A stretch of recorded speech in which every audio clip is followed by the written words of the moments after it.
Skin walker. कहानी की शुरुआत में हम एक लेडी को देखते हैं जिसका नाम रेजिन होता है। तभी वहाँ पर उसका बॉयफ्रेंड जेकब आता है जो उसे बताता है कि तुमसे कोई मिलने के लिए आया है जो तुम्हारी माँ को जानता है और वो तुमसे तुम्हारे भाई के बारे में बात करने के लिए कह रहा है। यह सुनकर रेजिन काफी हैरान होती है क्योंकि उसका भाई बहुत पहले ही मर चुका था। फिर जब रेजिन उस आदमी से मिलती है तो उसका नाम पूछती है, जिस पर वो आदमी एक फोटो दिखाता है जिसमें वो आदमी रेजिन की मॉम के साथ था, जिससे पता चलता है कि वो कोई और नहीं बल्कि वो रेजिन का स्टेप फादर है और उसका नाम रॉबर्ट है। इस दौरान उस फोटो में रेजिन भी होती है जो काफी छोटी थी, लेकिन जब वो उस फोटो को देखती है तो बहुत ही ज्यादा गुस्सा होती है और रॉबर्ट को घर से बाहर निकलने के लिए कहती है। लेकिन वो रेजिन से बात करने की कोशिश करता है और उसे बताता है कि तुम्हारा भाई अभी भी जिंदा है और उसने तुम्हारी ग्रैंड मदर को मार दिया है। अब वो तुम्हें ढूंढ रहा है, इसीलिए तुम्हें वापस अपने घर आना पड़ेगा। ये जानकर रेजिन काफी हैरान होती है और अपनी मॉम से मिलने के लिए जाती है जो एक पागल खाने में बंद थी। यहाँ पर रेजिन अपने घर वापस जाने का फैसला करती है। फिर जब वो अपने घर पहुंचती है तो उसे याद आता है कि कैसे जब उसका भाई पैदा हुआ था तो उसकी मॉम को उसके भाई से दूर कर दिया गया था, जिसकी वजह से उसकी माँ बहुत ही ज्यादा दुखी हुई थी। और यही वजह थी कि रेजिन की मॉम अपनी हस्बैंड और अपनी फैमिली को छोड़कर रॉबर्ट के साथ चली गई थी। फिर जब प्रेजेंट में रेजिन अपनी मॉम के रूम में होती है तभी वहाँ पर उसके फादर क्लॉज पहुंच जाते हैं जो उसे वहाँ पर देखकर बहुत ही ज्यादा हैरान होते हैं। अब वो रेजिन से जानने की कोशिश करती हैं और पूछते हैं कि तुम यहाँ पर क्यों आई हो, लेकिन रेजिन उनसे पूछती है कि आपने मुझे ग्रैंड मदर के बारे में क्यों नहीं बताया। इस पर क्लॉज उसकी बातों को इग्नोर कर देते हैं और कहते हैं कि तुम अपने पुराने रूम में ही रह सकती हो। साथ ही साथ वो रेजिन से ये भी कहता है कि मैं चाहता हूँ कि तुम अपनी ग्रैंड मदर का फ्यूनरल होते ही यहाँ से चले जाओ। इससे पता चलता है कि क्लॉज अपनी बेटी के घर वापस आने की वजह से बिल्कुल भी खुश नहीं है। फिर हम रॉबर्ट को देखते हैं जो बहुत ही ज्यादा परेशान होता है क्योंकि उसे लगता है कि रेजिन का भाई आइजैक वापस आ गया है और उसी ने रेजिन की ग्रैंड मदर को मारा है और वो उन सभी से बदला ले रहा है जिन्होंने उसे ऑर्फेनेज हाउस में भेजा था। अब वो क्लॉज के पास पहुंचता है और उसे जानने की कोशिश करता है कि जंगल में क्या हुआ था और रेजिन की ग्रैंड मदर कैसे मरी, लेकिन क्लॉज उसे इस बारे में कुछ भी नहीं बताता। इससे रॉबर्ट उससे कहता है कि मुझे पता है कि ये कोई और नहीं बल्कि आइजैक ही है, इसीलिए मैं उसे ढूंढ लूंगा। फिर अगले सीन में हम देखते हैं कि रेजिन रॉबर्ट से मिलने के लिए उसके घर पहुंचती है। वो उसे समझाने की कोशिश करता है कि तुम्हारा भाई आइजैक अभी भी जिंदा है, लेकिन रेजिन को उसकी बात पर विश्वास नहीं होता। यहाँ पर हमें पता चलता है कि आइजैक एक डिफॉर्म्ड बच्चा था और रेजिन ने उसे अपनी आंखों से मरते हुए देखा था, लेकिन रॉबर्ट उससे कहता है कि ये सच नहीं है, तुम मुझे रात में मिलना, मैं तुम्हें कुछ ऐसा दिखाऊंगा जिससे तुम्हें मेरी बातों पर विश्वास हो जाएगा। फिर जब रेजिन घर पर होती है तो देखती है कि उससे मिलने के लिए उसके घर उसका डॉक्टर मेंटल आया है, लेकिन उसे देखकर रेजिन छुप जाती है। इस दौरान डॉक्टर मेंटल क्लॉज को समझाता है कि तुम्हारी बेटी को ट्रीटमेंट की जरूरत है, लेकिन वो उसे भगा देता है। इसके बाद हमें पता चलता है कि डॉक्टर मेंटल रेजिन को फिजिकली हैरेस करता था, इसी वजह से वो डॉक्टर से बहुत ही ज्यादा डर रही थी। फिर हम देखते हैं कि रेजिन अपनी सारी दवाई वेस्ट कर देती है और रॉबर्ट के पास पहुंचती है। वो उसे एक हथौड़ा दिखाता है और बताता है कि इसी हथियार से तुम्हारे भाई आइजैक ने तुम्हारी ग्रैंड मदर को मारा है और वो हम सबसे अपना बदला ले रहा है, इसीलिए हमें उसे ढूंढना होगा, लेकिन मैं ये काम अकेले नहीं कर सकता, इसीलिए मुझे तुम्हारी मदद चाहिए।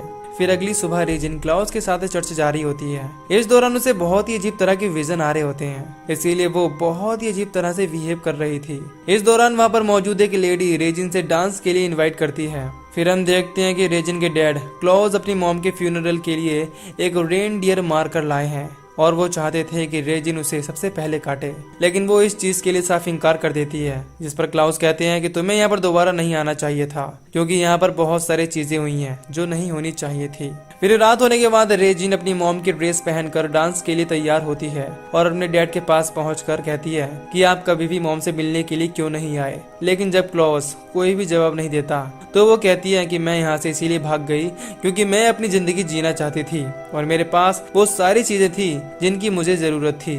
फिर वो क्लॉज से कहती है कि अब सारी चीजें बदल चुकी हैं, इसीलिए आपको भी बदल जाना चाहिए। ये सुनकर वो काफी दुखी हो जाते हैं और कहते हैं कि तुम्हारी मॉम रोज ने मुझे धोखा दिया, इसीलिए मैं उसे कभी भी माफ नहीं कर सकता।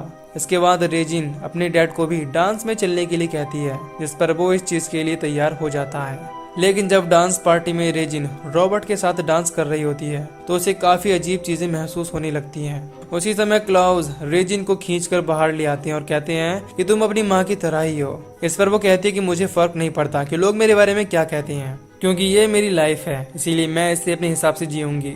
ये सुनकर क्लॉज उसे एक चांटा मारते हैं जिससे वो वहाँ से भाग जाती है। इस दौरान हमें पता चलता है कि रेजिन अपने विजन आने की वजह से अपने बॉयफ्रेंड के साथ इंटीमेट नहीं हो पाती, क्योंकि वो बहुत ही ज्यादा अग्रेसिव हो जाती थी, जिससे उसका बॉयफ्रेंड बहुत ही गुस्सा हो जाता है, क्योंकि वो चाहता था कि उनका एक बेबी हो, और यही वजह थी कि रेजिन काफी दुखी थी। इधर क्लॉज रॉबर्ट के पास पहुंचता है तो रॉबर्ट से कहता है कि तुम्हें रेजिन को सच बता देना चाहिए। इस पर वो कहता है कि नहीं, मैं ऐसा नहीं कर सकता, क्योंकि वो ठीक नहीं है, और तुम भी ऐसा नहीं करोगे, क्योंकि हमारे बीच एक डील हुई थी। फिर अगले दिन जब रेजिन रॉबर्ट से मिलने के लिए उसके घर पहुंचती है तो वो उसे कहीं भी दिखाई नहीं देता, और क्योंकि उसके दिमाग में बहुत सारे विजन चल रहे थे इसीलिए वो उन्हें कंट्रोल नहीं कर पाती। इसके बाद रेजिन वहां पर मौजूद एक लेक में डुबकी लगाती है और अपने दिमाग को कंसंट्रेट करने की कोशिश करती है। तभी उसे अपने भाई की झलक दिखाई देती है, जो कि काफी घिनौना दिखाई दे रहा था। यह देख वो काफी डर जाती है। फिर रेजिन पानी से बाहर निकलती है और वहीं पर बेहोश हो जाती है। फिर जब रेजिन की आंख खुलती है तो उसके सामने रॉबर्ट होता है, जो उसे अपने घर ले आया था। इस दौरान वो रॉबर्ट को अट्रैक्ट करने की कोशिश करती है, लेकिन वो उसे साफ इंकार कर देता है। इसके बाद हम देखते हैं कि रॉबर्ट की एक गर्लफ्रेंड भी है, और वो बिल्कुल भी नहीं चाहती कि रॉबर्ट रेजिन की मदद करे। जब रॉबर्ट उससे आईजैक के बारे में बताता है तो उसकी गर्लफ्रेंड कहती है कि वो मर चुका है, ये सिर्फ तुम्हारे दिमाग का वहम है,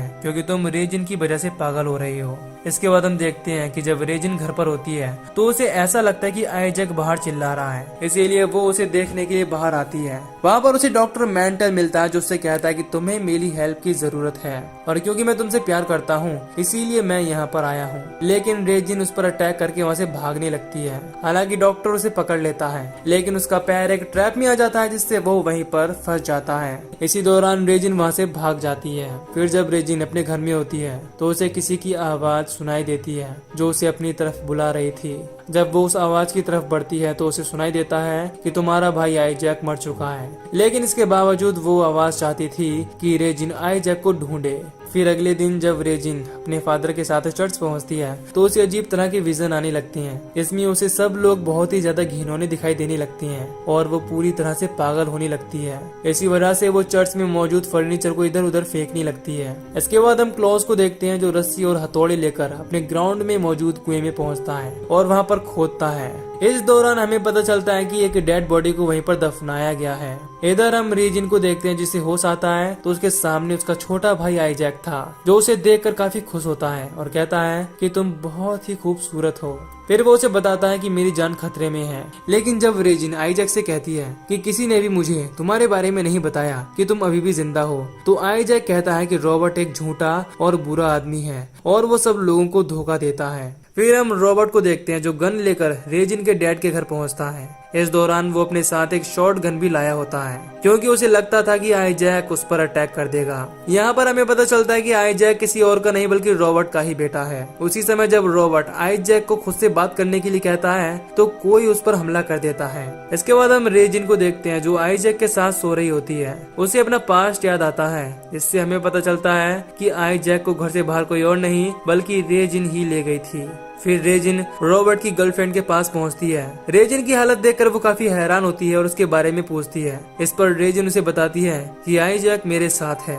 फिर जब रॉबर्ट की गर्लफ्रेंड वहाँ से चली जाती है तो आईजैक रेजिन पर काफी गुस्सा होता है और कहता है कि तुम मेरे बारे में उसे क्यों बता रही थी। अब वो सबको इस बारे में बता देगी, इसीलिए वो रेजिन को उसे मारने के लिए कहता है। फिर हम क्लॉज को देखते हैं, जो अपनी वाइफ रोज के पास पहुंचता है और कहता है कि अब वो हमें कोई भी नुकसान नहीं पहुंचा सकती, क्योंकि वो जा चुकी है। इसके बाद वो ये भी कहता है कि मैंने अब आईजैक को भी अच्छी तरह से दफना दिया है, इसीलिए हमें अब कुछ भी छुपाना नहीं पड़ेगा। इससे ये बात तो क्लियर हो जाती है कि कुएं में मिली हुई डेड बॉडी किसी और की नहीं बल्कि आईजैक की ही थी। फिर हम रेजिन को देखते हैं, जो काफी अजीब तरह से बिहेव कर रही थी, इसीलिए आईजैक उस पर चिल्लाता है और शांत रहने के लिए कहता है। इसके बाद वो उसके ऊपर सर रखकर बुरी तरह से रोने लगता है। इधर हम देखते हैं कि रेजिन ने रॉबर्ट की गर्लफ्रेंड को बहुत ही बुरी तरह से मार दिया है। फिर हम रेजिन को देखते हैं, जो रॉबर्ट को खाना खिलाती है, जो एक पिंजरे में बंद था। इससे पता चलता है कि रॉबर्ट पर किसी और ने नहीं बल्कि उन्हीं दोनों ने अटैक किया था। इसके बाद रेजिन गाड़ी से वहाँ से निकलने की कोशिश करती है,